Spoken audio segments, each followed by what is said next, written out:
good day mga kabudik. So mag-unboxing tayo ng gloves ng motor. So actually 1 week siya hanggang dumating. So ito na.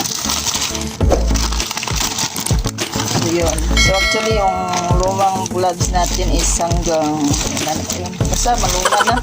So pinalitan natin.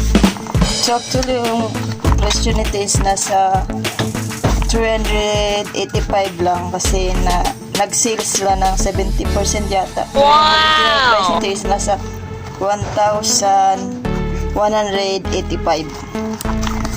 So yun. So yung size nito mga kabudiks is medium.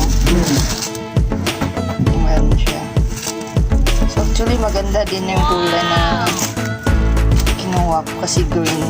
Yung favorite color ko yan. So ito, makapal talaga siya mga kabudiks. Wow! Parang goods na goods yung presyo niya. Tapos may touchscreen siya dito sa cellphone. So yan. After many years, napalitan natin yung gloves natin. Susukat natin na. So actually yung kamay natin is small talaga, medium. So yung medium na gloves is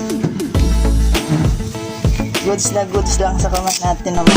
So ilalagay ko dyan sa description box yung link nito para maka-order din kayo. Actually parang hindi siya malayo sa mga brand na mga mahaling brand na mga gloves. Kasi may kuwan siya dito, pakang siya. Gina! Dito. Yan, naririnig yan.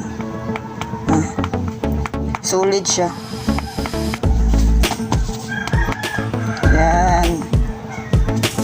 Pero yung quality na goods na goods. Wow! So, huwag niyong kalimutan mag-like, comment, share, and subscribe mga kabudiks para ma-update kayo sa mga bago nating video.